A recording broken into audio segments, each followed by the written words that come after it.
இந்து தமிழ் திசை ஆனந்த ஜோதி வாசர்களுக்கு பரம்பரை ஜோதிடர் பெருங்குளம் ராமகிருஷ்ணனின் அன்பின் வணக்கங்கள். 30 ஜனவரி 2025 வியாழக்கிழமை முதல் 5 பிப்ரவரி 2025 புதன்கிழமை வரையிலான இந்த காலகட்டத்திற்கான பொதுவான ராசி பலாபலன்களை பார்க்கலாம்.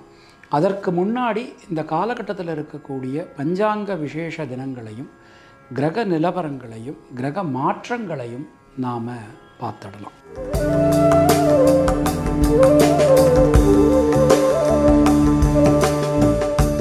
இந்த காலகட்டம் எடுத்துட்டோம்னா நிகழும் மங்களகரமான ஸ்வஸ்தி ஸ்ரீ குரோதி வருஷம் உத்தராயணம் ஹேமந்த ருது மகர தை மாதம் 17ஆம் தேதியில் இருந்து 23ஆம் தேதி வரையிலான காலகட்டம்.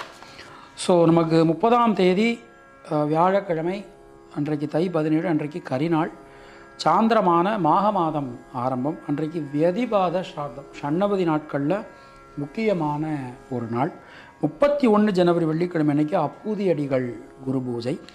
பிப்ரவரி 1 சனிக்கிழமை அன்றைக்கி சுக்லபக்ஷ சதுர்த்தி. பிப்ரவரி 2 ஞாயிற்றுக்கிழமை அன்றைக்கி சதுர்த்தி விரதம் பூஜை எல்லாமே அன்றைக்கு தான். பிப்ரவரி 3 திங்கட்கிழமை அன்றைக்கி சுக்லபக்ஷ சஷ்டி கலிக்கம்பர் குரு பூஜை. பிப்ரவரி 4 தை 22 செவ்வாய்க்கிழமை அன்றைக்கி ரதசப்தமி, அடியவருள் ஒருவரான நமச்சிவாய தேசிகர் குரு பூஜை. அன்றைக்கு வைவஸ்வத மன்வாதி ஷண்ணவதி நாட்களில் ஒரு நாள். 5 பிப்ரவரி புதன்கிழமை அன்றைக்கி பீஷ்மாஷ்டமி. ஸோ அதுக்கு மறுநாள், அதாவது 6ஆம் தேதி, அது நமக்கு இந்த வாரத்தில் வரல, இருந்தாலும் 6ஆம் தேதி அன்றைக்கி தை கிருத்திகை. இப்போது நம்ம இந்த காலகட்டத்தில் இருக்கக்கூடிய பஞ்சாங்க விசேஷ தினங்களை பார்த்துட்டோம். கிரக நிலவரங்களை நாம் பார்க்கலாம். ரிஷபராசியில் குரு பகவான் வக்ரமையில், மிதுன ராசியில் செவ்வாய் பகவான் வக்ரமையில், கன்னியா ராசியில் கேது, மகர ராசியில் சூரியன் சந்திரன் புதன், கும்பராசியில் சனி, மீன ராசியில் சுக்கிரன் ராகு என கிரகநிலை நமக்கு அமைஞ்சிருக்கு. 30 ஜனவரி அன்னைக்கு இரவு 8:38 கும்பராசிக்கு சந்திர பகவான் மாற்றம் பெறுகிறார்.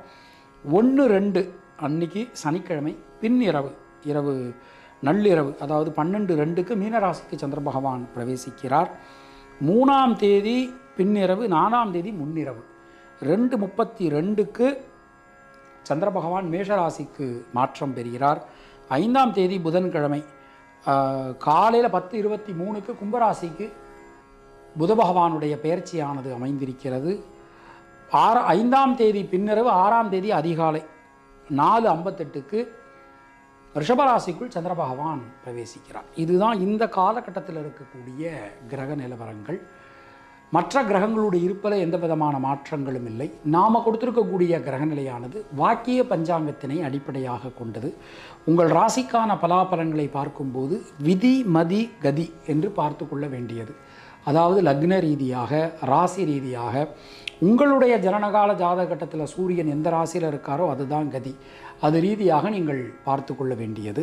மேலும் உங்களுடைய ஜாதகப்படி உங்களுக்கு என்னென்ன தசாபுத்தி நடக்கிறது, தசாநாதனுடைய சாரம் என்ன, அவருடைய ஆதிபத்தியம் என்ன, பார்வை என்ன, அதற்கு தகுந்த மாதிரி பலன்களையும் பரிகாரங்களையும் பார்த்து கொள்ள வேண்டியது, செய்து கொள்ள வேண்டியது. இனி உங்கள் ராசிக்கான இந்த காலகட்டத்திற்கான பொதுவான பலாபலன்களை பார்க்கலாம்.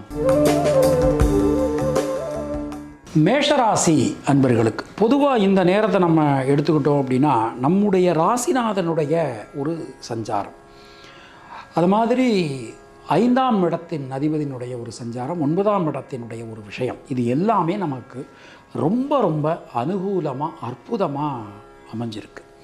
பல விதத்திலும் நமக்கு எடுக்கக்கூடிய முயற்சிகள் எல்லாமே நமக்கு பலிதமாகும். எந்த காரியமும் நமக்கு அனுகூலமாக நடக்க போகுது.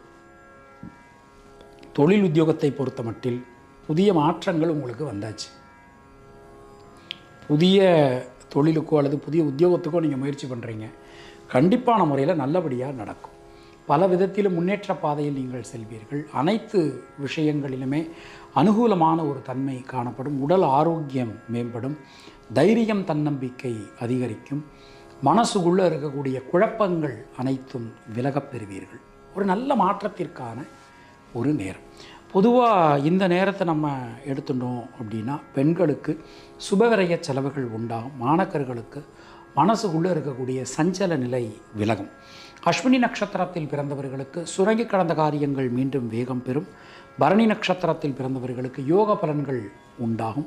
கிருத்திகை நட்சத்திரத்தில் பிறந்தவர்களுக்கு குழப்பங்கள் விலகும். தினசரி கணபதி வழிபாடு செய்து வருவது உங்களுக்கு சிறந்த பரிகாரம். உங்களுடைய அதிர்ஷ்டமான எண்கள் 1, 3, 9. அதிர்ஷ்டமான நிறம் சிவப்பு மற்றும் பச்சை.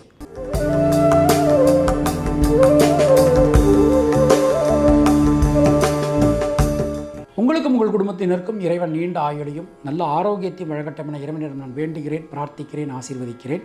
மீண்டும் நாம் அடுத்த பதிவில் சந்திக்கலாம். அதுவரை உங்களிடமிருந்து விடைபெறுவது பரம்பரை ஜோதிடர் பெருங்குளம் ராமகிருஷ்ணன். இணைந்திருங்கள் இந்து தமிழ் திசையுடன். நன்றி, வணக்கம்.